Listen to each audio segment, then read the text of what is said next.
हे guys, welcome back again. दोस्तों, अरमान मलिक से live feed के दौरान एक सवाल पूछा गया सना मकबूल की तरफ से कि एक बात बताओ, जिस तरह से तुमने एक शादी करने के बाद दूसरी शादी अचानक 6 दिन के बाद ही कर ली, प्यार हुआ 6 दिन के अंदर अंदर और आपने प्यार करके शादी भी कर ली बिना पायल की मंजूरी के, अचानक सरप्राइज दे दिया।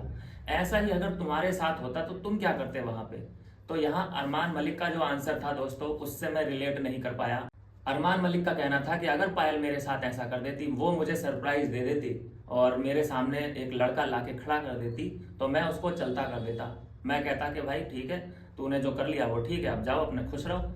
मतलब एक्सेप्ट नहीं करता जिस तरह से पायल ने एक्सेप्ट कर लिया कृतिका को, अरमान को। तो यहाँ पे मुझे लगता है कि थोड़ा सा दोगलापन, और इसी चीज की बहस छिड़ी हुई है लोगों में कि भाई ऐसा कैसे कि तुमने पहली बीवी से पूछा ही नहीं और अचानक सरप्राइज दे दिया। और पायल की ये बहुत ज्यादा मजबूरी बन गई कि वो अपने लड़के को लेके, अपने बच्चे को लेके कहाँ जाती, इसलिए वो डाइवोर्स भी नहीं दिया उसने। तो पायल बेचारी क्या करती, उस वक्त ना सोशल मीडिया वो जानती थी और बच्चे को कैसे वो पालती। फिर यहाँ पे मजबूरी बनी, पायल की ये मजबूरी थी कि उसको एक्सेप्ट करना ही पड़ा, क्योंकि अगर एक्सेप्ट नहीं किया होता तो फिर वो आज दर बदर की ठोकरें खा रही होती। उसको ना सोशल मीडिया का पता, ना फोन का पता, कैसे कमाती कैसे खाती। तो ये उसकी मजबूरी थी जिसका फायदा उठाया अरमान मलिक ने। लोगों का ऐसा मानना है। भाई सीधा सा एक सवाल है कि अगर पायल इतनी ही खुश थी इन दोनों की शादी से, तो लड़ाई क्यों हुई थी, क्यों वो अपने घर गई थी, है ना?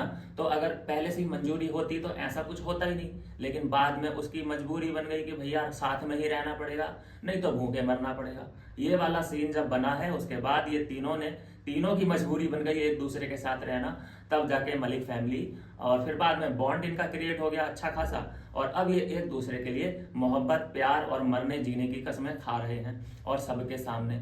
लेकिन फिर भी एक धड़ा ये कहता है कि भाई वो तीनों एक साथ में खुश हैं, उन्हें खुश रहने दीजिए, कोई दिक्कत नहीं है। जब वो उनको दिक्कत नहीं है तो तुम्हें क्यों दिक्कत है?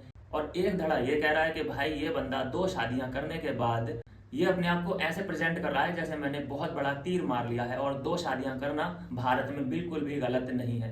तो कुछ भी है, 2 धड़ों में टीम बढ़ चुकी है, देखते हैं किसका पलड़ा भारी होता है। लेकिन यहाँ सना मकबूल ने जो पूछा था सवाल कि क्या तुम्हारे साथ ऐसा अगर पायल करती तो आप क्या करते, तो सीधा सीधा अरमान मलिक का कहना था कि मैं उसको चलता कर देता। तो यहाँ पे सना मकबूल के भी एक्सप्रेशन बिल्कुल चेंज हो गए थे गुस्से में, मतलब गुस्से वाला फेस एक्सप्रेशन दिया उन्होंने कि यार ये तो दोगलापन हो गया कि तुम एक्सेप्ट नहीं कर सकते लेकिन तुमने एक्सेप्ट करवा लिया। मिलता हूँ नेक्स्ट वीडियो में नई अपडेट के साथ।